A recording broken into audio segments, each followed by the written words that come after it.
시청자 여러분 안녕하십니까? 채널A 뉴스에일 라이브 첫 코너 시작합니다. 장동혁 국민의힘 대표가 사실상 윤석열 전 대통령과의 절연을 거부한 거나 다름없죠. 그러면서 당 내의 충격이 쉽사리 가라앉지 않고 있습니다. 오늘 오전 10시 반부터 국민의힘 의원총회가 열리고 있는데요. 10시 반에 시작된 이 의원총회 아마도 당 내부 사정과 관련된 격론이 벌어지고 있을 것으로 예상이 됩니다. 비공개로 전환이 되면서 어떤 분위기인지는 아직 정확하게 확인되고 있지 않지만 긴 시간을 거쳐 아직도 진행이 되고 있는 것으로 전해지고 있습니다. 과연 오늘 의원총회에서 어떤 이야기가 오갔고 결론은 났을지요. 일단 지방선거를 100일 코앞에 두고 있습니다. 본격적인 이제 지방선거 체제가 가동이 됐다 이렇게 평가할 수 있을 것 같은데요. 국민의힘은 이 노선 갈등으로 그 위기가 최고조에 달한 게 아니냐 이런 평가입니다. 국민의힘은 줄곧 계엄이 곧 내란은 아니라는 입장을 분명히 해왔습니다. 무죄 추정의 원칙은 누구에게나 예외 없이 적용되어야 합니다. 대통령과의 절연을 앞세워 당을 갈라치게 하는 세력, 단호하게 절연해야 할 대상은 오히려 이들입니다. 장동혁 대표의 상황 인식이 놀랍고 참담합니다. 국민과의 전쟁을 선포한 것이나 다름없습니다. 많은 국민들의 보편적인 생각과는 많이 괴리되어 있는 그런 상황 때문에 공식적인 총의를 모으는 절차를 거쳐서 입장을 내놓는 것이 가장 바람직하고 또 필요했다고. 윤석열 전 대통령의 내란 혐의 1심 선고를 전후해서 이 장동혁 대표 당의 노선과 관련한 입장을 밝힌 것이나 다름없죠. 이에 대해서 논란이 점점 더 커지자 급기야 이런 얘기가 나왔습니다. 아마 오늘 의원총회에서 이 부분이 논의가 되고 있는 것 같은데요. 의원총회 또는 전당원 투표를 통해서 찬반 여부를 물어야 하는 게 아니냐 이런 목소리까지 나오고 있습니다. 급기야는 이제 전 당원에게 물어보자까지 얘기가 나오는 거죠. 네, 그렇습니다. 비당권파, 비주류는 지금까지 좀 기다려왔던 것 같아요. 뭘 기다려왔냐 하면 좀 장동혁 대표가 이 계엄과 내란과 관련돼서 모호했잖아요. 네. 입장이 뚜렷하지 않았습니다. 그런데 최소한 1심 선고 결과가 나오면 장동혁 대표가 이것과 관련돼서 전격적으로 수용을 하고 절연을 선언하지는 않을지라도 윤 대통령에 대한 어떤 계엄과 관련돼서 이 정당의 책임을 지겠다. 그리고 상당히 성찰하는 모습을 보일 줄 알았는데 아까 동영상에도 보시다시피 무죄 추정의 원칙 등을 주장하시면서 상당히 강경하게 입장을 네. 표명했거든요. 그럼 세 가지예요. 당의 위기 상황. 일단 지지율 정체가 계속되고 있는데 네. 지지율 반등은커녕 더 내려가지 않을까. 네. 그리고 두 번째는 뭐냐면 지방선거를 앞두고 완전히 이 프레임이 바뀔 거예요. 구도가. 정권 지원, 정권 심판의 견제의 구도에서 내란 심판 대 정권 심판. 내란이 이제 그 민주당에서 완전히 그 구도화될 거고 비슷한 얘기지만 민주당이 이제 내란 정당을 해산하겠다라는 목소리가 이제 높아질 거거든요. 네. 이 세 가지 이유 때문에 비주류가 이제 전격적으로 의원들 아까 당원들의 어떤 그런 지금 의견을 묻겠다라고 네. 나선 게 아닌가 싶습니다. 당원 전체의 의견을 묻자는 의견 이야기까지 지금 나오고 있는 상황에서 지방선거를 앞두고 일단 장동혁 대표 뭔가 전환이 중요하다 여러 차례 강조를 했죠. 그 상징적인 이 첫 번째 카드로 국민의힘의 당명을 개정하겠다라고 카드를 던졌습니다. 그런데 이마저도 지금 제동이 걸렸습니다. 간판을 바꿔서 분위기를 쇄신해서 지방선거를 치르려고 했는데 지금 또 지방선거 이후로 당명 개정이 연기가 됐거든요. 간판은 바꾸는 게 뭐가 의미가 있냐 이런 내부 의견도 많았던 걸로 알고 있는데 일단은 회심의 카드로 던졌던 당명 개정도 지금 뭔가 홀드가 됐어요. 이렇게 되면 글쎄요. 장동혁 대표의 리더십이 점점 좀 낮아지는 게 아닌가 약해지는 게 아닌가 이런 우려도 들고요. 당 혁신을 손쉽게 보여줄 수 있는 방법이 당명을 바꿔서 간판을 바꿔서 새로운 얼굴로 당을 내세우는 것, 이것이 가장 손쉬운 방법이긴 합니다. 하지만 지금 장동혁 대표가 이끌고 있는 개혁과 혁신안을 보면서 이 정도면 우리가 당명을 굳이 바꾸지 않더라도 내용으로도 충분히 혁신과 개혁을 충분히 알릴 수 있겠다는 자신감에 비롯돼서 당명을 바꾸지 않고 그대로 가는 게 아닌가 싶은 생각이 듭니다. 실제로 당원 같은 경우는요, 지금 115만 명입니다. 우리 당이 생긴 이후에, 보수정당이죠. 보수정당이 생긴 이후에 100만 명 넘은 적이 한 번도 없었는데 지금 110만을 넘어서 115만 명이 넘는 당원이 확보된 상태이고요. 각종 여론조사에서 수치는 제가 말씀드리지 않겠습니다. 여론조사에 보면은 이번에 장동혁 대표가 입장을 낸 이후에 크게 출렁이지 않는 그런 데이터가 나와 있는 걸로 보입니다. 따라서 네. 장동혁 대표 입장에서는 아마 이런 근거 당원들이 결집하고 있고 데이터에서 국민 전체 지지율이 큰 변화가 없다 그러면 굳이 당 간판을 바꾸지 않고 내용으로 혁신의 승부수를 보일 수 있겠다는 그런 판단이 서서 이번에 당면 개정하지 않고 그대로 가지 않겠는가 생각해 봅니다. 자, 일단은 쇄신의 상징으로 당명을 바꾸겠다라고 선언을 했지만 계산을 해본 결과 당명을 바꾸지 않고 지방선거를 치르는 게 유리하다는 또 결론이 난 것 같습니다. 이렇게 국민의힘은 당명을 유지하기로 했습니다. 대신에 그럼 어떤 지방선거 전략을 유지하는 걸까요? 공천을 관리하고 있는 공천관리위원장, 지방선거에서 대대적인 판가리를 예고했습니다. 물갈이가 아니고 판가리입니다.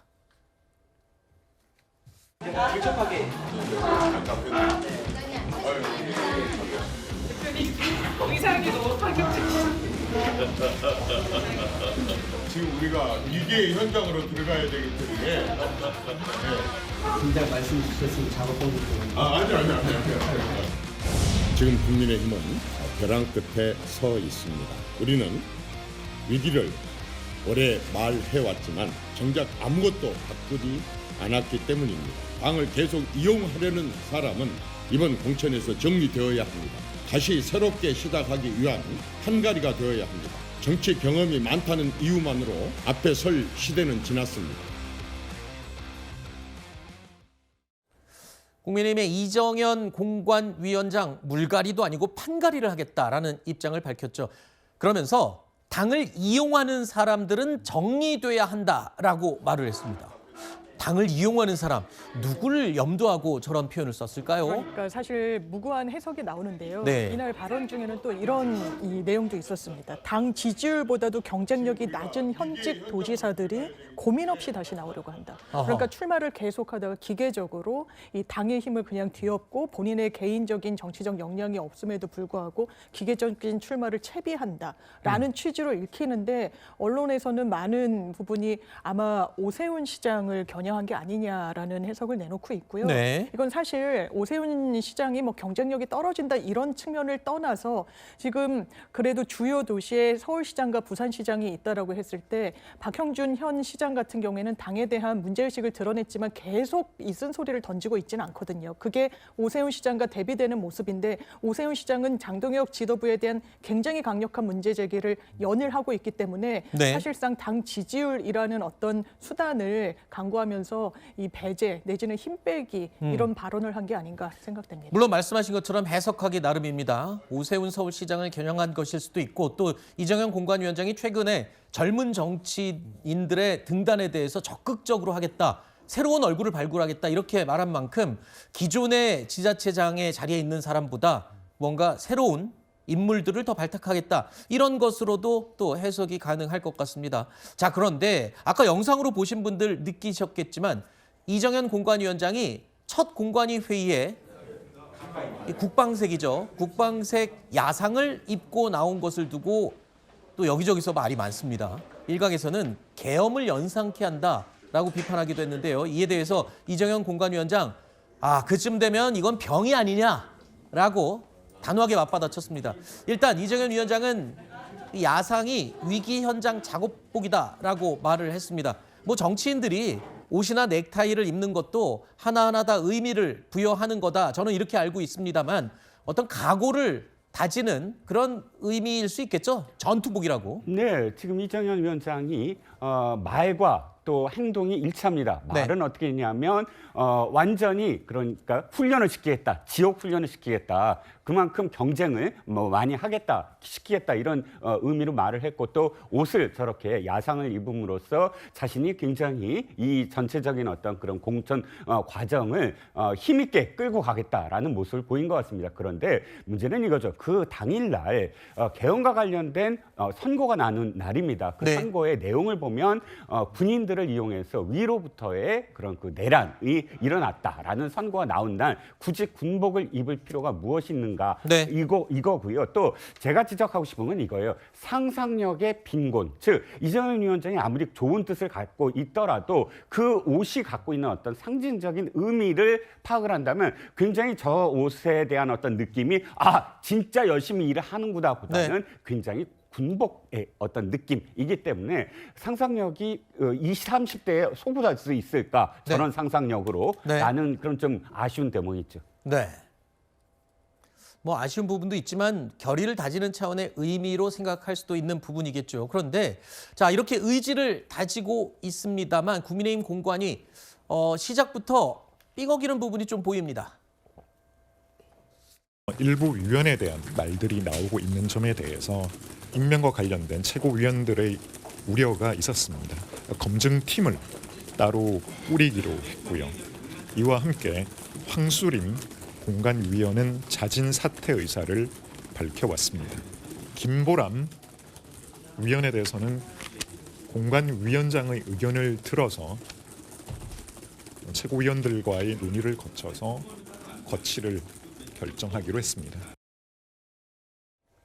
자, 그러니까 아까 영상으로 보신 그 인물 이재명 대통령 변호인 이력으로 논란이 됐었죠. 황수림 공관위원이 자진 사퇴를 했습니다. 민주당 대선 캠프 활동 이력이 있는 이 김보람 공관위원 최고위에서 논의 후에 거취를 결정하기로 한 건데 과거 이력을 알고 발탁을 했어도 문제고 또 몰랐어도 문제 아니냐 이런 지적도 받고 있습니다. 이정현 공관위원장은요. 심려를 끼쳐서 송구하다라면서 책임 있는 공천 관리에 충실하겠다 수습에 나섰습니다. 자 일단 출발부터 조금 잡음이 있긴 했지만 공관위원장으로서 지금 강한 의지를 다지고 있는 만큼 어떤 선거 준비를 이끌어 나갈지 좀 더 지켜볼 부분이 있는 것 같습니다. 자, 이번 지방선거 출마가 예상되는 주요 인사들은요. 발등에 불이 떨어졌습니다. 먼저 오세훈 서울시장 아까 잠깐 짚어봤는데요. 목소리 먼저 들어보시죠. 선거 어렵죠. 전장의 장수를 그리고 병사들을 내보내려면 총알도 지원하고 포탄도 지원하고 전투 식량도 부족하지 않게 대주어야 전투가 전장에서 승리를 향해서 뛸 수 있는 분위기가 되는데 지금 국민의힘은 포탄도 총알도 그리고 전투 식량도 충분히 공급하지 않는 상태에서 나가서 싸워라. 이렇게 등 떠미는 분위기와 똑같습니다. 저는 전장에 나설 장수입니다. 뒤에서 후방 지원을 충분히 해주기를 간절하게 바라는 거죠.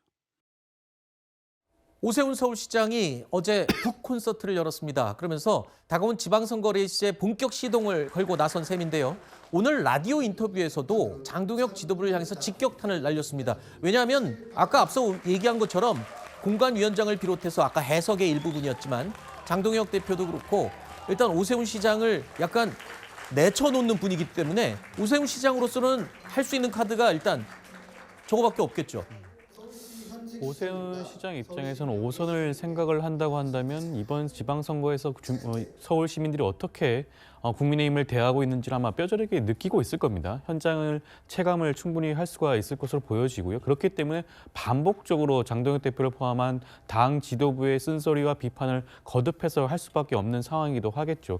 그렇지만 장동혁 대표가 이런 반복적인 그런 비판에 대해서 어떠한 응답을 했는지는 자명한 거 아니겠습니까? 지금까지 그 어떤 변화의 모습도 보여주지 않았죠. 오히려 이정현 공관위원장의 발언처럼 현역 지자체장에게 더 이상의 프리미엄과 특혜를 주지 않겠다.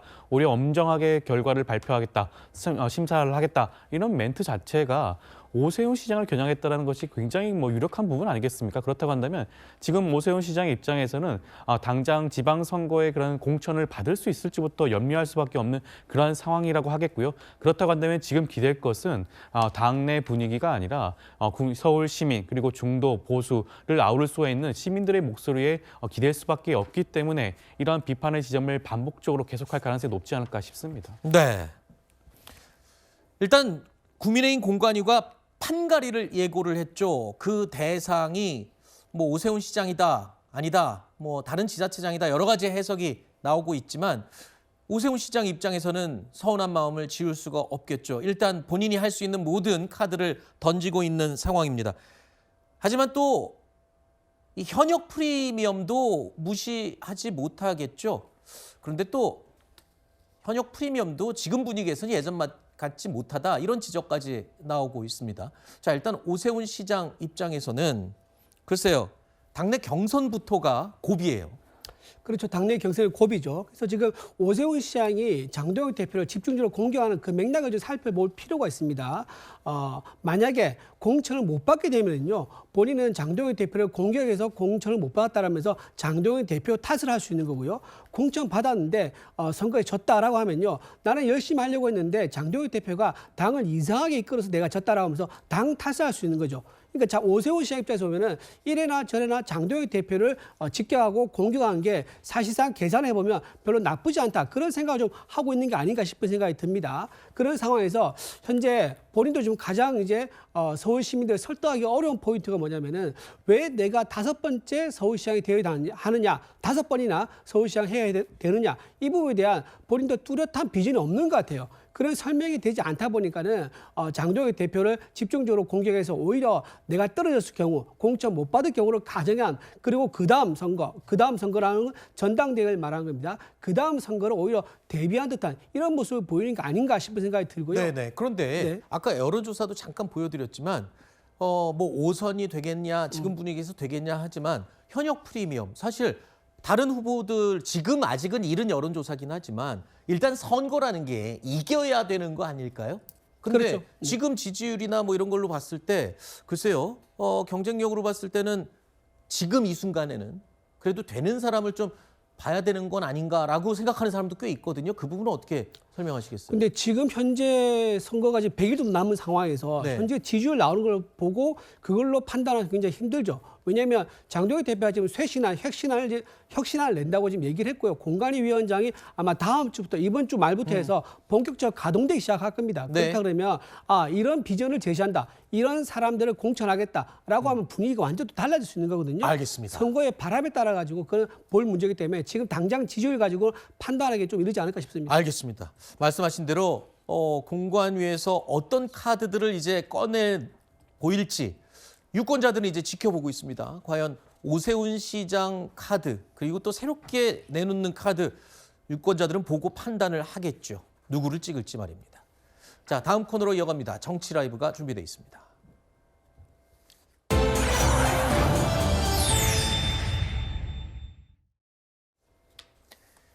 여당 이야기 좀 짚어볼까요? 아까 말씀드린 것처럼 지방선거 이제 100일 앞으로 다가왔습니다. 여야 모두 본격적인 선거 준비에 속도를 내고 있는 가운데 이재명 대통령 사건 공소 취소 의원들의 모임이죠. 이른바 공취모라고 하는 이 모임, 조금 전에 국회에서 출범식이 열렸습니다.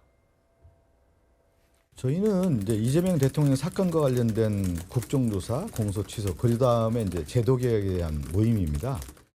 이것이 무슨 당 권력의 투쟁이라든지 어떤 내부의 그런 현상들이 아니다. 왜 저렇게 노여하시지 하는 의문이 거꾸로 저는 들 수밖에 없는 그런 겁니다. 취재를 그럼 여권의 대부 유시민 작가의 표현을 그대로 빌리면 한마디로 미친 짓입니다. 정치적으로 표현한다면 저는 이게 범죄단체를 결성하는 것과 결코 다르지 않다라고 생각을 합니다. 공개적으로 국회의원들이 모임을 만들어서 추진하겠다 하는 것은 이게 독재가 아니면 무엇이냐.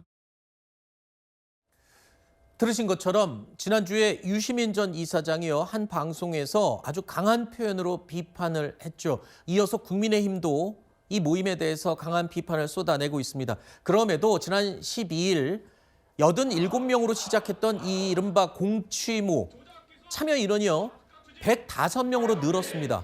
그러다 보니까 친명계의 세력 결집, 친청계 이 세력 결집, 세력 과시, 친명계 죄송합니다. 친명계의 세력 결집, 세력 과시가 아니냐 이런 해석이 나오고 있는데 이거를 단적인 예로 보고 있습니다. 명청 갈등 이제 대놓고 하는 거냐, 우리는 청이냐, 우리는 명이냐 이거를 지금 딱 이름딱지 붙이고 모이기 시작한 거냐. 그러니까 당을 정청래 대표가 지금 끌고 가려는 의도에 친명계들이 모여서 자 우리가 있다라고 존재감을 과시하는 거 아니냐. 지금 이 얘기거든요. 그런데 이 모임이 결성된 경위부터 보면 기본적으로 이런 모임을 만들겠다라고 했을 때 의원들에게 알리고 거기에 어떤 세를 중심으로 의원들이 결집했다기보다는 나는 이 문제의식 그러니까 공소 취소에 동의한다라고 해서 자발적으로 의원들이 모여서 105명이 참여하게 된 거고요.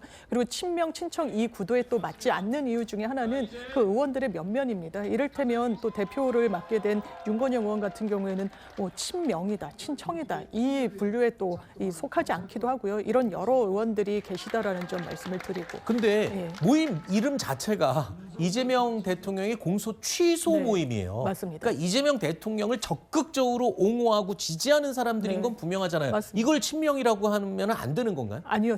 반청이라고 하면 안 된다고 말씀드리는 반청, 겁니다. 네. 예, 기본적으로 공소 취소에 대해서는 민주당 내에 공감대가 있습니다. 전 정부 내내 이재명 세 글자를 빼면 사실 납득될 수 없는 검찰 수사가 전방위적으로 이루어졌습니다. 이를테면 검찰은 윗 어르신이라고 위례 신도시를 윗 어르신이라고 어떻게 보면 민주당 입장에선 조작하는 일도 강행을 했던 이런 전력이 있는 거죠. 그렇다면 이 기소가 계속 공소 유지가 되고 있는 것이 맞느냐라는 문제의식이 굉장히 민주당 안에는 강력하게 작동하고 있고 여기에 대해서 공소 취소는 맞습니다. 검찰의 권한입니다. 의원들이 종용할 수 있을 뿐입니다. 하지만 거기서 멈추지 않고 여당으로서 공소 취소까지는 종용하는 데 그치겠지만 국정조사나 아니면 입법권의 발동 등으로 이 부분에 대한 문제의식을 이어가겠다는 쪽에 좀 더 방점이 찍혀 있는 것 같습니다. 알겠습니다. 자, 그리고요. 오늘 오전에 이런 소식이 들려왔습니다. 이른바 원조 친명 가운데 한 명으로 꼽히는 인물이죠. 김남국 전 의원. 이 김남국 전 의원이요. 오늘 더불어민주당의 당 대변인으로 임명이 됐습니다.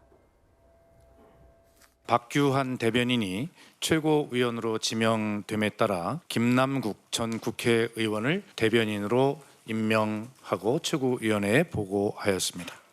오늘 더불어민주당 대변인으로 임명된 김남국입니다. 먼저 임명해 주신 정청래 당대표님과 지도부 그리고 늘 함께해 주시는 우리 당원 여러분들께 감사 말씀드립니다. 여러 부족함에도 대변인으로 임명돼 큰 영광이자 무거운 책임감을 함께 느낍니다. 자, 일단 청와대에서 자진 사퇴를 했던 인물이죠. 김남국 전 의원. 이른바 현지 누나 사건 굉장히 시끄러웠습니다. 그러다 보니까 야권에서는 벌써 반성 끝난 거야? 라는 지적을 하고 있고요. 그러면서도 원조 친명 멤버는 다르긴 달라. 뭐 이런 비판을 하더군요. 2달 만에 복귀를 했다.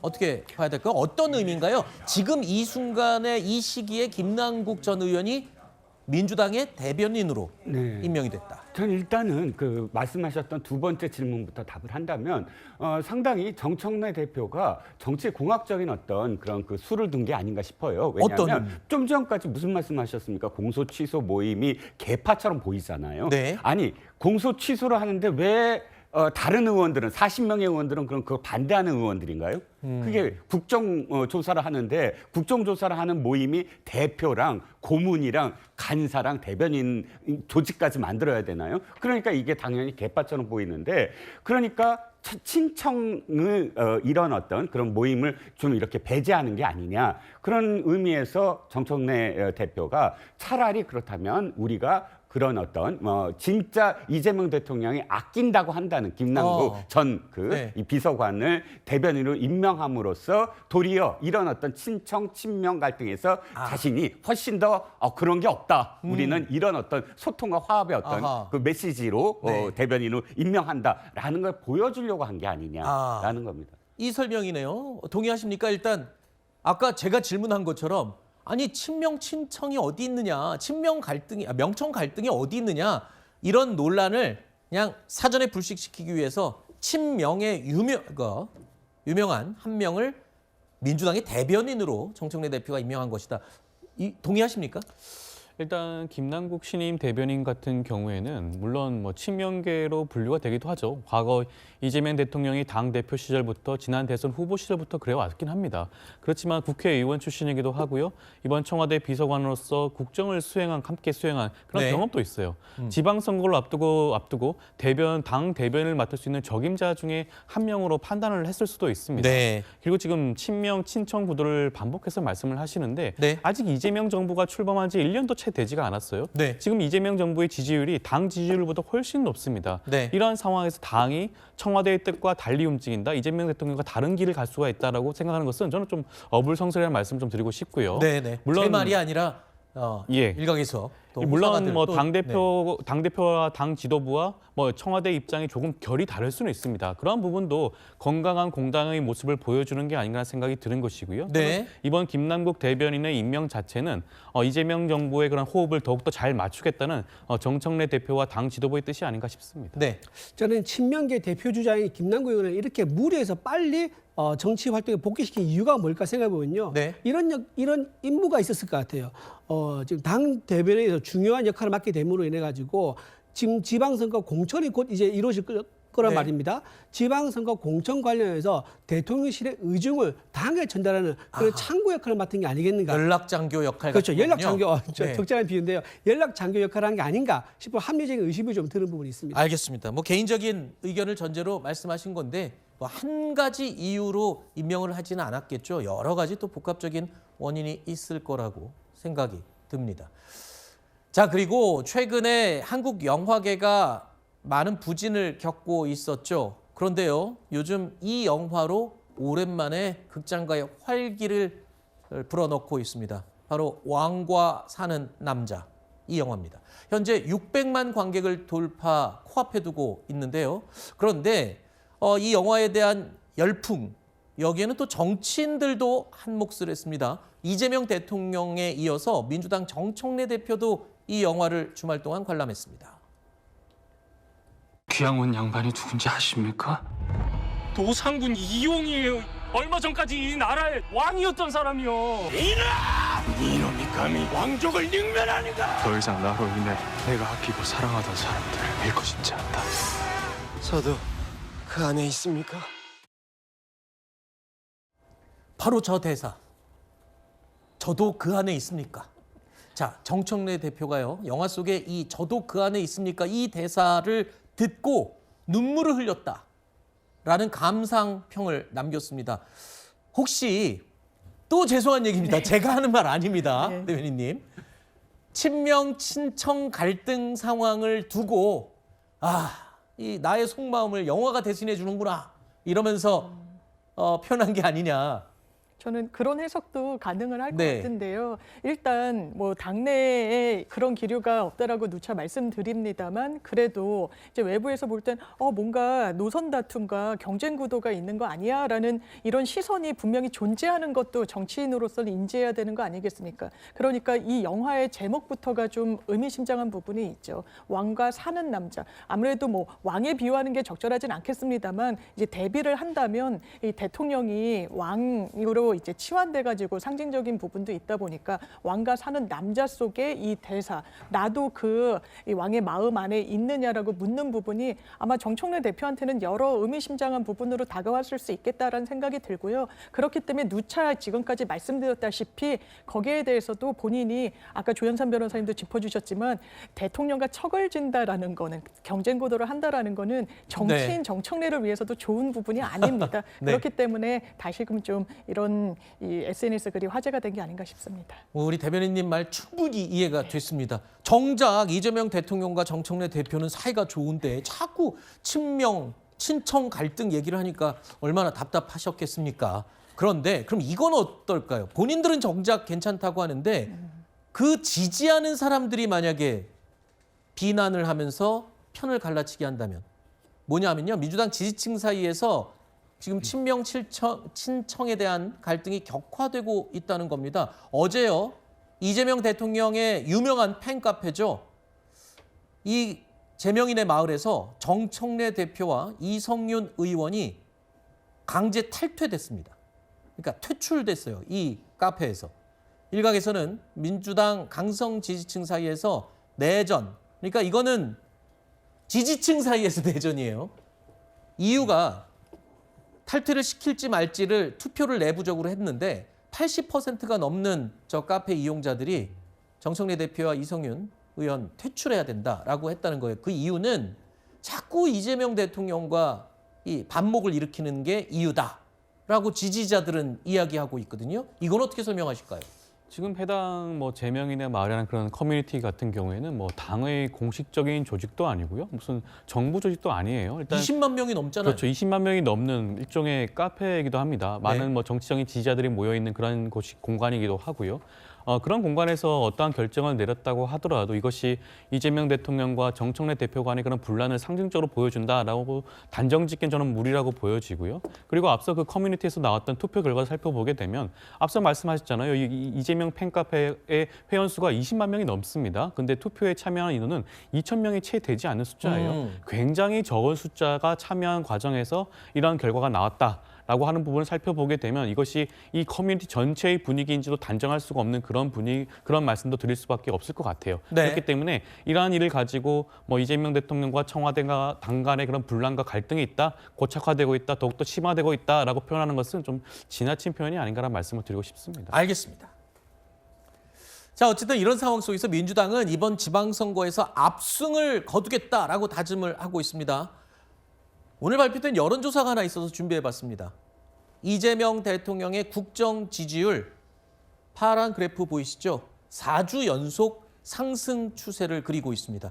이재명 대통령의 높은 지지율을 민주당 입장에서는 지렛대로 삼아서 지방선거에서 승리를 하겠다라는 해석이 가능합니다. 그러면서 이른바 이번 지방선거에서 윤석열 키즈라고 불리는 사람들을 퇴출하는 것을 목표로 삼겠다라고 밝혔습니다. 그러면서 민주당에서는 상대적으로 이재명형 인재를 발굴해서 대응하겠다. 이렇게 목표로 내걸었습니다. 정말로 무능하기 짝이 없는 분들이 윤석열 등장과 함께 같이 등장한 일종의 윤석열 키즈들입니다. 대표적으로 8곳의 윤석열 키즈들이 있습니다. 인천, 대전, 충남, 충북, 세종, 강원, 그리고 경남, 울산. 이번 지방선거는 윤석열과 등장했던 윤석열 키즈를 퇴출하는 그런 선거가 돼야 한다. 이재명 정부 출범 이후 처음 치러지는 전국 단위 선거입니다. 6.3 지방선거 승리로 윤 어게인 내란 세력을 심판하겠습니다. 들으신 것처럼 조승래 사무총장은요, 윤석열 키즈라고 언급을 하면서 말하자면 야권 지자체장들 8곳을 콕 집었습니다. 그러면서 이 지역 단체들을 윤석열 키즈다 이렇게 표현을 했습니다. 그러면서 퇴출 대상이다. 저들을 우리가 이번 선거에서 몰아내겠다. 이런 각오를 다진 겁니다. 그러면서 이재명형 인재를 발굴해서 우리는 대응하겠다. 지방선거에 싸우겠다. 이 말은 구도가 딱 명확합니다. 이재명 대통령의 사람들, 그리고 윤석열 키즈라고 불리는 사람들, 이재명 대 윤석열 대응 구도로 딱 명확하게 선을 긋는군요. 네, 이재명형 인사를 줄이면 이재명 키즈 아닐까요? 그게 네. 키즈라고 하는 어떤 표현이 사실은 굉장히 포괄적인 그 부분이고요. 자, 다시 말씀드리지만 지금 8곳을 한번 돌아보죠. 그러니까 윤석열 대통령이 당선된 이후에 가까운 시간 내에 지자체 선거가 벌어졌어요. 네. 그때마다 사실은 정권 교체 이후에 승리를 할 수밖에 없습니다. 문재인 대통령도 대통령 되고 첫 번째 지자체에 완전히 압승을 해버리거든요. 네. 그러니까 그때 당시에 공천을 받아서 지자체장이 됐다고 해서 윤석열 대통령이 키운 사람이고 꽂은 사람이다라고 증식을 할 수는 없다는 거죠. 네. 당연한 거고요. 그런데 어쨌든 민주당은 이번 선고 이후 1심 선고 이후에 아마도 준비를 했을 겁니다. 당연히 사형 아니면 무기이고 그런 선고 이후에 윤석열 대 이재명 또는 내란 심판 대 정권 심판 이 구도로 가겠다라고 아마 많은 어떤 기획을 했을 테고 그 작업 중에 하나가 윤석열 키즈 8곳이라는 어떤 결과로 나온 게 아닌가 싶습니다. 네. 어디까지나 선거 전략입니다. 뭐 상대 캠프에서 이런 전략을 세웠다. 글쎄요. 뭐 전략인데 뭐라고 비판을 할 수는 없겠죠. 일단 선거 100일 남았습니다. 100일을 남겨두고 여야의 이제 본격적인 선거 분위기 살펴봤습니다. 이어지는 코너 피플 라이브가 준비되어 있습니다.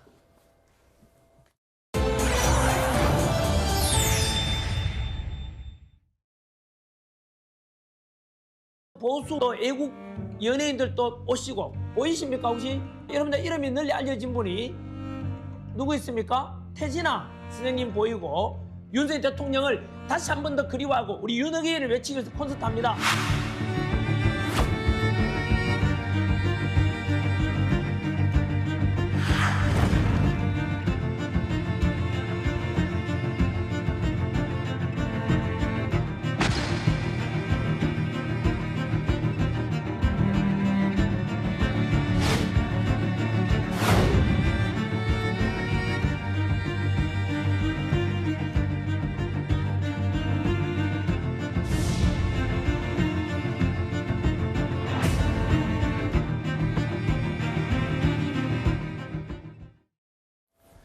가수 태진아 씨가 한국사 강사 출신이죠. 유튜버 전한길 씨가 주최하는 3.1절 기념 자유음악회 출연설을 강력하게 부인하면서 법적 대응까지 예고하고 나섰습니다. 이에 대한 파장이 지금 일고 있는데요. 태진아 씨는 그야말로 분노의 상황으로 전해지고 있습니다. 한 언론에서 진짜 화가 난다라고 호소하기도 했어요. 그러니까 본인이 여기가 어떤 형식의 어떤 성격의 행사인지 알았다면 절대 나가지 않았을 건데 자신을 속여서 이거를 섭외를 해왔다 이러면서 굉장히 화가 나 있다고요? 네, 그렇습니다. 태진아 씨 측에서는요. 이 전한길 씨가 주최하고 있는 3.1절 기념 콘서트에 가수 태진아가 나온다라는 이야기를 듣고 황당하다, 그런 적이 없다라고 부인하고 있습니다. 나간다는 얘기도 아예 안 했군요. 네, 어떻게 된 건고 하니 얼마 전에 이 태진아 씨가 운영하고 있는 이태원 카페에 이 행사 관계자가 찾아왔다라는 거예요. 네. 그러면서 3월 2일 오후 2시에 킨텍스에서 한 행사가 열리는데 시간이 되냐라고 물어봐서 시간은 된다라고 답을 했다는 겁니다. 그런데 얼마 후에 지방선거가 있으니까 뭔가 찜찜해서 혹시 이거 정치적인 행사냐라고 물어봤는데 그 행사 관계자가 그런 것이 아니다. 일반적인 행사다라고 이야기해서 그럼 시간은 된다 정도만 이야기를 했는데 다음 날 이 태진아 씨의 얼굴이 그대로 담긴 포스터가 온라인상으로 퍼져 있었고요. 심지어 전한길 씨의 유튜브에서 이번 콘서트에 가수 태진아 씨가 함께한다라고까지 말하고 있으니 황당하다는 겁니다. 그러면서 일반 행사라고 속였던 이 행사 관계자에 대해서 명예훼손 등으로 우리가 형사 고발 조치까지 할 것이고 또 유튜브 채널에서 나의 사진을 함부로 쓴 이 전한길 씨에 대해서도 법적 대응을 하겠다라고 예고한 상황입니다. 들으신 것처럼 태진아 씨 측에서는 법적 대응 의사를 강하게 나타냈습니다. 일단 전한길 뉴스 측에서는 섭외 및 홍보물 제작은 우리가 직접 한 게 아니라 대행 회사가 전담한 업무다라고 해명을 하고 있습니다. 관계자가 태진아 씨 측의 일반 행사라고 속였다면 이게 법적으로 문제가 있는지 궁금하고요. 일단 연예인들 같은 경우에는 특정 정치색이 입혀지는 것에 대해서 굉장히 예민하잖아요. 네. 그런데 그 사실을 고지하지 않고 속았다 또는 속였다. 양측의 주장이 다르지만 이런 경우에 법적인 문제도 있습니까? 전한길 씨 측 입장에서? 네, 어떤 것을 속였을 때 우리가 쉽게 생각할 수 있는 범죄가 바로 형법상 사기죄가 성립할까를 볼 수 있습니다. 결론부터 말씀드리면 성립하기 어렵다라고 보여지고요. 그 이유가 사기죄가 성립하기 위해서는 피해자를 기망하는 것에 더해서 재산상 이득, 그러니까 재물을 취득해야 되는데 태진아 씨로부터 어떠한 재물을 취득한 바는 없기 때문에 네. 형법상 사기죄로 고소한다 한들 어려울 것 같습니다. 그 이외에 우리가 거론해 볼 수 있는 죄명으로는 명예 명예훼손죄가 있을 것인데요. 허위사실 명예훼손죄로 고소는 가능할 것 같습니다. 그렇지만 정치적인 색깔을 띠는 행사에 초대한다, 그곳에 출연한다는 것만으로 사회적 평가가 저하한다라고 우리가 단언할 수 있을 것인가를 보면 실질적으로 형사적으로 죄가 인정되기는 조금 어렵지 않나. 다만 민사적으로는 충분히 우리가 손해배상 청구라든지 아니면 초상권 침해에 따른 이런 위자료 청구 내지는 손해배상 청구는 충분히 가능한 사안으로 보여집니다. 네. 사실 전한길 씨는요, 유튜브를 통해서 여러 차례 이 해당 콘서트에 대해서 적극적으로 홍보를 해왔습니다. 3월 2일 자유 콘서트 드디어 티켓팅이 시작되었습니다. 1만 석 가까이 들어가는데요. 얼마 전에 김어준의 대규모 콘서트를 했었거든요. 야, 좌파들만 할 수 있냐? 우파도 하자. 우리도 할 수 있다는 보여줘야 되지 않겠습니까? 자, 태진아 씨 측에서 이 전한길 씨가 주최하는 음악회에 대해서 강한 반발을 하고 있는 상황에서 전한길 씨 측도 입장을 밝혔습니다. 태진아 씨 측의 반발이 정치적인 외압이나 부담 때문이 아니냐라는 입장을 밝혔네요. 그런데 사과를 할 때는 좀 깔끔하고 사실에 기반해서 하는 게 필요할 텐데요. 거기에 좀 사족을 덧붙이는 인상을 강하게 받습니다. 태진아 씨는 본인이 이 행사의 성격에 대해서 오인하게끔 행사 관계자가 이야기를 했기 때문에 출연할 수 없다라는 건데 그 맥락을 지우고 정치적 외압 때문에 그럼 누가 태진아 씨에게 나가지 말라라고 정치권에서 강압을 했습니까? 이건 태진아 씨의 자체적인 판단인데 그 판단을 흐리게끔 한 부분에 대해서는 본인이 잘못해야 되는 거 아니겠습니까? 그리고 이 부분을 더 나아가서 좌파도 하는데 우리는 왜 못하느냐. 그렇다면 이른바 진보 진영에서 유사한 행사를 어떤 연예인분들이나 가수들이 와서 한다면 어느 정도 정치적인 이런 부분에 공감해서 참여한다고 읽을 수 있는 부분이 있겠죠. 그런데 한 단면 아니겠습니까? 전한길 씨가 주최하는 부분에 이 아티스트들이 참여하는 그 순간 어떤 평판의 저해가 있을지 그 부분에 대한 고민은 전한길 씨가 해야 되는 게 아닌가 싶습니다. 네, 태진아 씨 말고도요, 이 공개된 포스터에는 다른 유명인들의 얼굴이 들어가 있습니다. 하지만 직접적으로 당사자가 입장을 밝히진 않았기 때문에 저희가 누군지 방송에서는 구체적으로 언급하지 않겠습니다. 하지만 부정적인 입장을 밝힌 것으로 전해지는 다른 또 유명인들도 있는 것으로 지금 알려지고 있고요. 하지만 전한길 씨는 그래도 포기하지 않겠다라는 입장을 밝히고 있는 상황입니다. 자, 다음 소식입니다. 국민들의 조카이자 손자 같았던 가수가 있습니다. 바로 정동원 씨인데요. 귀신 잡는 해병이 되겠다고 나섰습니다. 벌써 나이가 그렇게 됐군요. 오늘 해병대에 입대합니다. 여러분 안녕하세요. 강남자의 정동원입니다. 반갑습니다.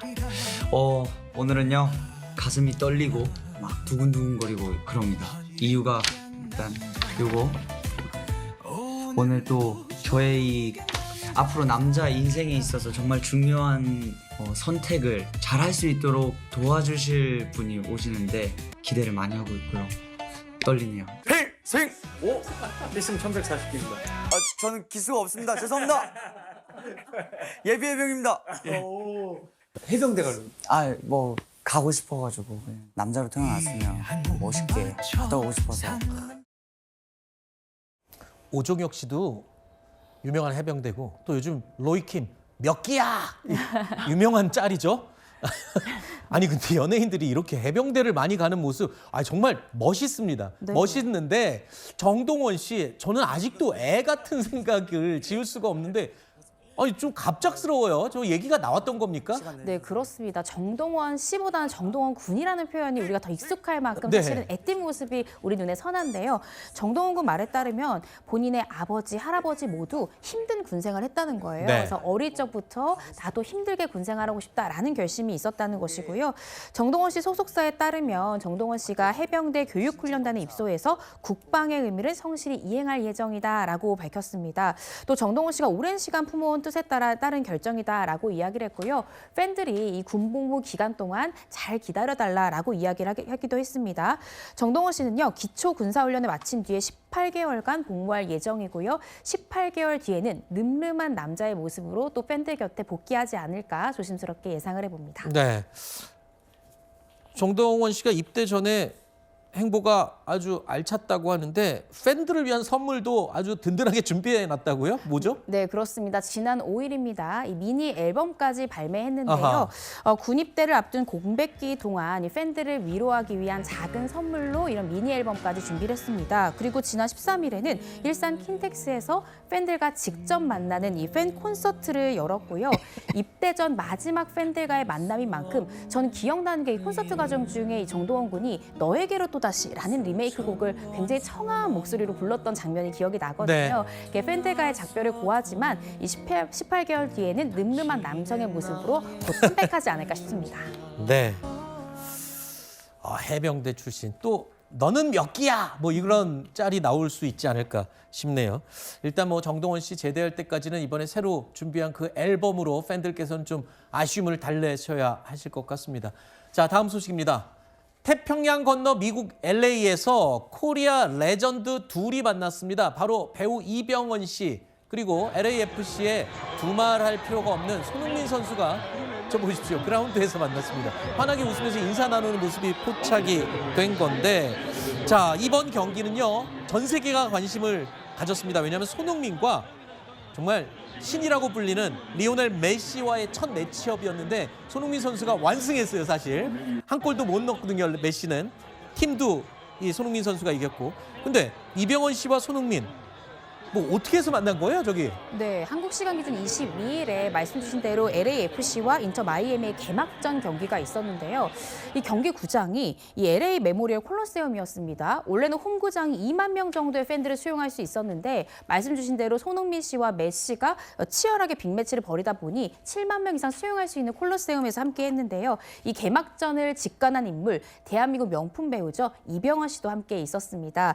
경기 끝난 후에 이제 여러 가지 팬들과 인사를 나누는 과정 중에 이병헌 씨와 반갑게 만나서 손을 맞잡기도 했고요. 귓속말도 하는 등의 이 친분감을 드러내기도 했습니다. 말씀 주신 대로 이날 LAFC가 3대0으로 완승했잖아요. 사실 이 두 사람 8년 전에도 빅매치가 있었습니다. 그때는 손흥민 씨가 소속된 토트넘이 졌는데 8년 만에 드디어 이제 승리를 하는 그런 기쁜 현장의 순간이 있었습니다. 네. 뭐 손흥민 선수 요즘 개막전부터 또 날아다니기 시작하죠. 저기서도 이 골의 결정적인 어시스트는 또 손흥민 선수가 도왔습니다. 자, 정말 말 그대로 한국의 전설 두 사람이 만난 건데 심지어 이번 경기는요. 관중이요. 75,673명이었다고 합니다. 개막전 사상 2위의 관중 수였다고 하는데 글쎄요. 이병헌 씨의 응원까지 더해졌다면 현장 분위기 정말 뜨거웠을 것 같습니다. 부럽네요. 자, 다음 소식 계속 이어가겠습니다. 자, 그룹 DJ DOC의 멤버 김창렬 씨 관련 소식인데요. 김창렬 씨가 일본 공항에서 입국 심사를 받고 입국 불가 통보를 받았습니다.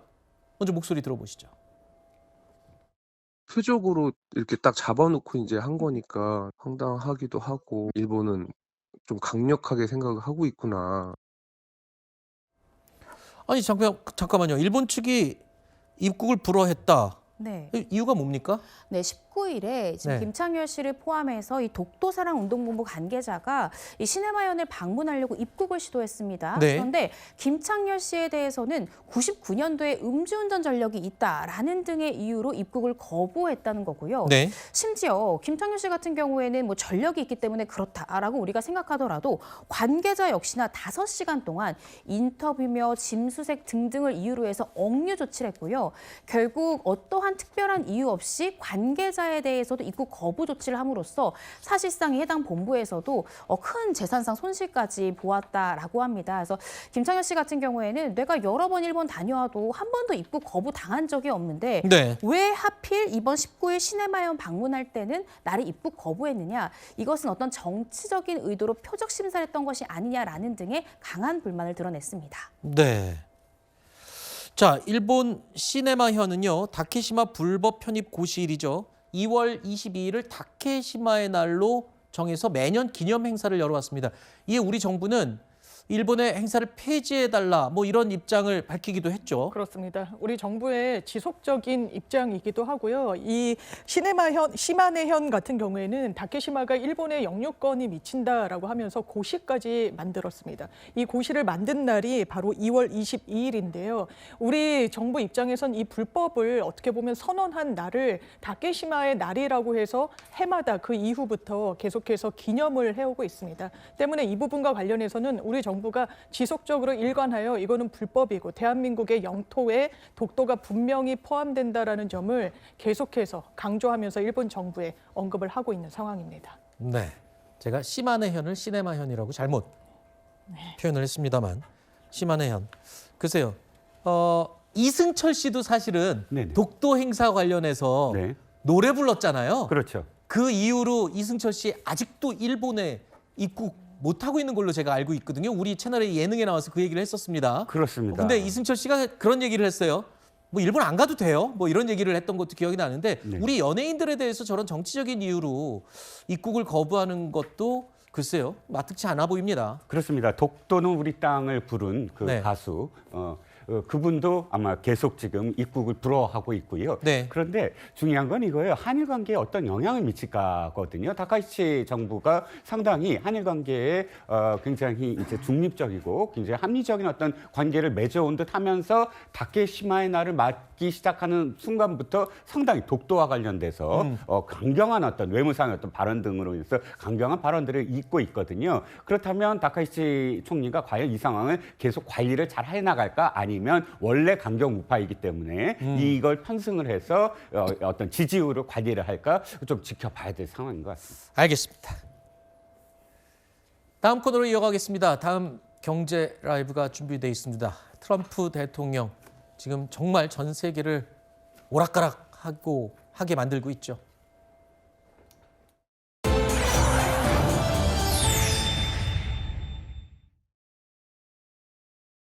Foreign countries that have been ripping us off for years are ecstatic. They're so happy. And they're dancing in the streets, but they won't be dancing for long, that I can assure you.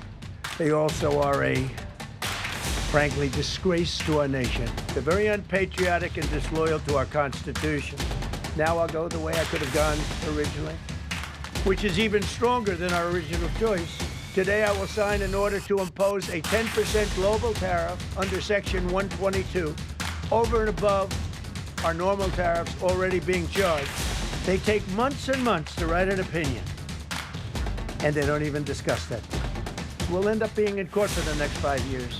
Many of them stand, some of them won't, and they'll be replaced with the other tariffs. 전 세계가 기다리던 미국 연방대법원의 판결이 나왔죠. 트럼프 대통령이 전 세계에 부과한 상호 관세는 위법이다. 이런 판단을 내린 겁니다. 자, 그러자 트럼프 대통령 곧바로 상호 관세가 위법이야? 그래, 그럼 상호 관세는 말고 그냥 관세로 전 세계에 10% 부과할 거야 라고 발표를 했습니다. 그리고 하루 만에 본인 SNS에다가 아니야, 10%가 아니고 15%로 올려서 전 세계에 관세 때릴 거야. 이렇게 밝혔습니다. 자, 이것 때문에 오늘 주식시장 어떨지 굉장히 불안했거든요. 주말 내내. 그런데 트럼프 관세 카드에도 오늘 코스피는 장중 첫 5,900선을 돌파했고요. 삼성전자도 신고가를 잠시나마 찍었습니다. 일단 저는 궁금한 게요. 이거 보십시오. 일단 대법원 판결 나면 어떻게 될까 굉장히 궁금했었는데 기다렸다는 듯이 나는 알고 있었다는 듯이 그래? 그럼 난 10% 아니 15%를 전 세계 관세 때릴 거야. 이렇게 얘기를 한 겁니다. 일단 상호관세가 무효가 됐어요. 근데 이미 낸 국가들 많아요. 우리나라에서도 몇몇 기업들은 다 부담한 걸로 알고 있습니다. 그러면 미국 연방대법원에서 상호관세는 이거 위법이야 했으면 냈던 관세 돌려받아야죠. 받을 수 있어요? 받을 수 있습니다. 그래요? 근데 쉽게 받지 못할 것 같고요. 소송으로 받아야 되나요? 네, 소송으로 받아야 됩니다. 그러니까 원칙적으로는 돌려줘야 되죠. 왜냐하면 미국 관세 조세 법리상 봐도 법적 근거 없이 징수한 관세나 세금 같은 경우는 미 정부가 보유할 수 없게 돼 있습니다. 과거에도 이제 이런 위법 판결 비슷한 판례가 났었는데 환급 절차가 실제 진행된 바도 있습니다. 그런데 이제 이번 판결을 보면 좀 모호한 부분이 있다라는 거는 대법원이 상호 관세에 대해 위법 판결을 하면서도 환급 문제에 대해서 별도로 판단하지 않았어요. 아, 돌려주라는 말은 안 했어요. 네, 위법이라고만 위법인데 위법하니까 돌려줘는 안 했습니다. 위법이야. 끝. 거기까지만. 아하.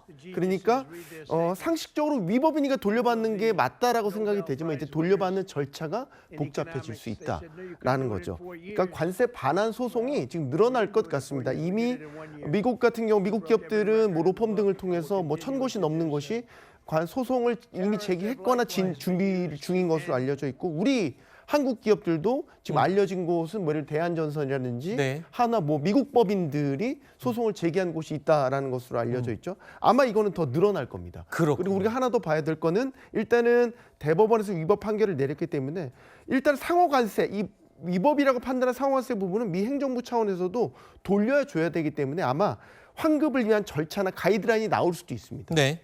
협조적이진 않겠죠. 네. 그러니까 이런 것들을 좀 봐야 돼서 현재로선 많은 부분들이 굉장히 불확실하다라고 볼 수 있겠고 네. 환급 절차를 진행하면서도 상당히 혼란스러울 수 있는 거는 트럼프 대통령 얘기했지 않습니까? 수년 걸릴 거라고. 네. 그러니까 임기 내내 아마 이것 가지고 정부와 기업 간의 소송, 뭐 불복 절차 이런 것들이 오고 가면서 굉장히 복잡한 상황이 빚어질 수 있습니다. 네.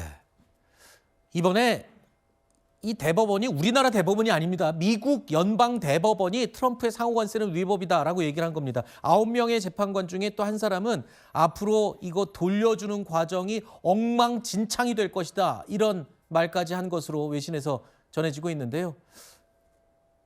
이 상호관세가 위법이라고 그러면 또 다른 관세는 얼마든지 트럼프는 매길 수 있다라고 이야기하고 있습니다. 그렇기 때문에 긴장이 더욱 커지고 있습니다. 불확실성만 늘어난 셈이죠. 자, 그런데 제가 제일 궁금한 건 이겁니다. 저 위법이라고 판결난 저 상호관세 25%에서 15% 낮추느라고 우리 이재명 대통령이 미국까지 가갖고 그렇게 애써가면서 15%로 낮췄잖아요. 네. 근데 그게 위법이 됐습니다. 그러면서 그거 낮추려고 조건으로 우리가 500조 원을 미국에 투자하기로 지금 약속했잖아요. 네.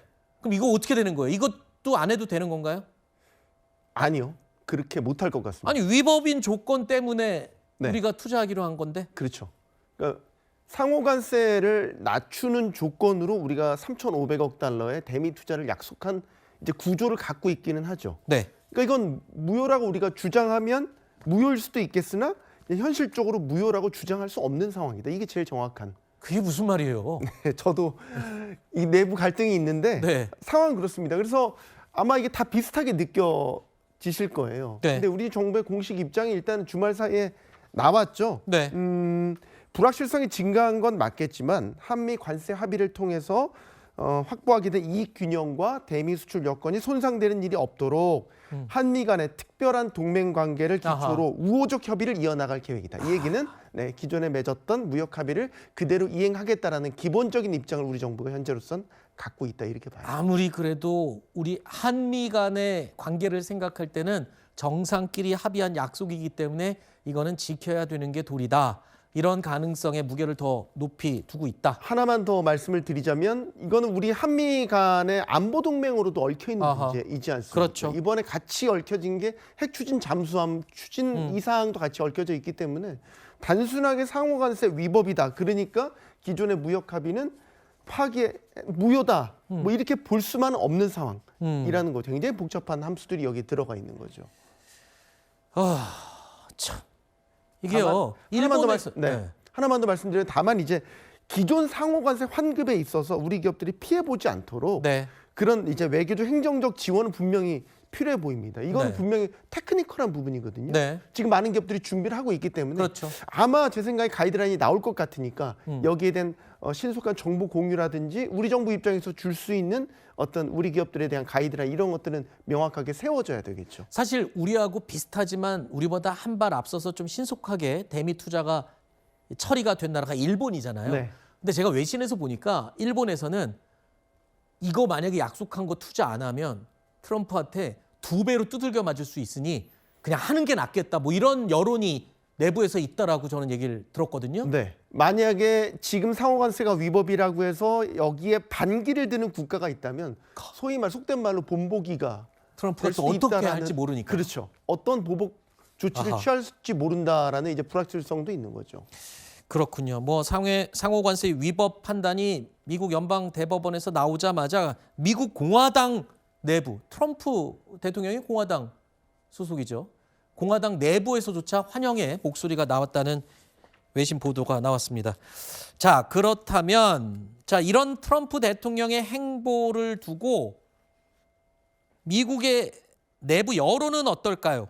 지금 미국 내에서는요. 트럼프 대통령 여론이 심상치 않다고요. 네. 지금 최저치를 기록했다고요? 네. 그럼 국민들도 지금 마땅한 게 아니다. 뭐 이렇게 보는 거 아니에요? 트럼프에 대해서? 네, 그렇죠. 그러니까 그 트럼프 행정부에 대한 이제 지지 의견이 처음으로 40%를 밑돌았다는 네. 여론조사 결과가 나왔고 저는 이게 더 눈에 띄더네. 강력하게 지지하지 않는다. 아하. 저게 47%, 저 60%에 47%가 나왔다는 거. 그러니까 트럼프 대통령이 소위 말해서 마가들의 지원을 받아서 재집권할 수 있게 된 그 큰 두 축이 이민과 마약 단속이 있죠. 또 하나가 이 관세지 않습니까? 근데 지금 결과적으로 보면 이민 같은 경우도 최근에 이제 무리한 뭐 이민 단속으로 여러 사건들이 일어났고 전국적인 반대 집회도 있었죠. 네. 거기다 관세까지 이번에 대법원 위법 판결을 받으면서 정당성과 명분이 흔들리게 돼버렸죠. 이런 가운데 지지도는 역대 최저로 떨어지고 있죠. 그러니까 트럼프 행정부 입장에서는 굉장히 수세에 몰려있는 상황이다라고 볼 수 있습니다. 네. 일단 교수님은 어떻게 보십니까? 일단은 이런 상황, 미국 연방 대법원도 위법이라고 한 것 개의치 않고 관세 저렇게 때리고 있습니다. 네. 거기다가 내부 여론조사도 지금 안 좋은 상황인데 심지어 이런 일도 있었다 그래요. 트럼프의 저택 유명하죠. 마라라고에 있는 저택, 이 보안구역에 무장한 사람이 침입하기도 했다. 앞서 여러 암살 시도가 있기도 했었죠. 과거에 네. 선거 운동 당시에도. 네. 저런 게 이 내부 이 여론을 보여주는 게 아닌가 싶은 생각도 들고요. 다 반영하는 거라고 봐야 되겠죠. 네. 근데 트럼프 대통령이 항상 국정 운영을 운행하는 스타일을 보면 네. 항상 갈등을 촉발하지 않습니까? 네. 그러니까 예를 들어서 자신이 지원한 마가 세력에 대해서는 확실하게 지원을 해주는데 네. 그거 아닌 부류에 대해서는 확실하게 배척을 하죠. 네. 그러니까 전반적으로 국정을 운영하는 스타일이 갈등을 좀 촉발하는 면이 있기 때문에 아군과 적군의 구분이 확실하죠. 그러니까 자꾸 이제 크고 작은 이런 사태들이 발생하는 것도 그런 데서 기인한다고 볼 수 있겠죠. 제가 어제 주말에 이 모 뉴스에서 보니까 트럼프 대통령이 대통령직을 이용해서 트럼프 일가가 지금까지 벌어들인 돈이 6조 원에 달한다. 이런 분석을 지상파 뉴스 네. 프로그램에서 하더라고요. 자, 뭐 돈 버는 데는 귀재인 것 같습니다만 글쎄요. 어떻게 돈을 버느냐도 사실 국가의 지도자면 중요한 부분 아니겠습니까? 네. 물론이죠. 그 트럼프 대통령이 SNS 통해서 갑자기 이제 그 메시지를 낼 때 주식시장 안에서는 그런 말이 나옵니다. 혹시 트럼프 일가가 뭐 투자했나? 이런 이야기가 웃을 일이 아니죠, 이거. 네, 웃을 일이 아닌데 뭐 그런 사례들이 이제 간접적으로 확인할 수 있는 계기들이 몇 번 있다 보니까 그래서 이제 의구심이 시장 내에서 커지고 있고요. 지금 트럼프 대통령이 앞으로 그러면 어떤 행보를 보일 것인가? 저는 물러날 여지가 현재로서 없다고 봅니다. 올해 일단 중간 선거도 일단 예정돼 있죠. 어쨌든 동력을 다시 회복을 해야 되기 때문에 자꾸 걱정되는 거는 무리수를 둘 것 같아서 걱정입니다. 예를 들어서 지금 무역법 122조를 근거로 한 이 관세 같은 경우도 150일 동안밖에 못 하거든요. 150일 지나면 의회의 승인을 얻어서 연장할 수 있어요. 근데 지금 공화당 내에서도 갈등이 표출되지 않습니까? 네. 이런 사태를 지금 트럼프 대통령이 어떻게 이겨낼 것인가? 네. 그러면 또 돌아오는 게 예를 들면 품목별 관세를 강화하는 방법이 있거든요. 그렇죠. 우리 수출 구조가 미국에 향해서 품목별 수출이 좀 편중돼 있는 구조입니다. 그러니까 우리나라 같은 경우는 지금의 상황이 좀 더 편안하지 않게 받아들이는 상황인 거죠. 알겠습니다. 일단 임시로 120일 정도를 벌어놓은 트럼프 대통령, 그 이후에도 얼마든지 전 세계 국가들을 관세로 괴롭힐 방법들은 남아 있습니다. 과연 또 어떤 방법으로 전 세계를 놀라게 할지 걱정스럽습니다. 다시금 불확실성이 커지게 됐습니다. 자, 오늘 날씨 궁금합니다. 날씨 알아보시죠.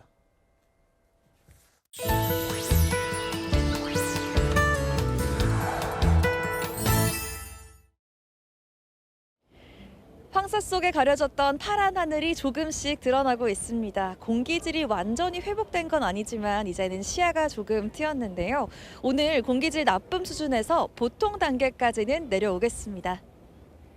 전국의 미세먼지 농도 보통 예상되고요. 충남 지역에서만 낮 동안 일시적으로 나쁨 수준 보이겠습니다. 내일도 보통 수준인 점 염두에 두시길 바랍니다. 월요일이 시작됨과 동시에 날이 많이 추워졌죠. 오늘 아침은 어제보다 약 10도 낮게 출발했는데요. 낮에도 6도 안팎에 그쳐 쌀쌀하겠고 수요일 아침까지는 이 추위 이어지겠습니다. 오늘 다른 지역도 한낮에 인천 3도, 대전 9도, 전주 10도, 대구 12도로 어제의 온화함은 없겠습니다. 하늘은 맑은 가운데 대기의 건조함이 여전합니다. 서울과 강원 영동, 영남 지역에 건조특보가 내려져 있고요. 크고 작은 화재가 발생하고 있어서 각별한 주의가 필요합니다. 내일은 전국에 건조함을 달래줄 눈이나 비가 내립니다. 이번 눈비는 특히나 동쪽 지역을 중심으로 많이 내릴 텐데요. 이 지역에서는 오늘 미리 도로나 시설물을 관리해 주시는 게 좋겠습니다. 지금까지 서울 광화문에서 날씨 전해드렸습니다. 뉴스일 라이브 오늘 순서 마칩니다. 시청해 주신 여러분 고맙습니다.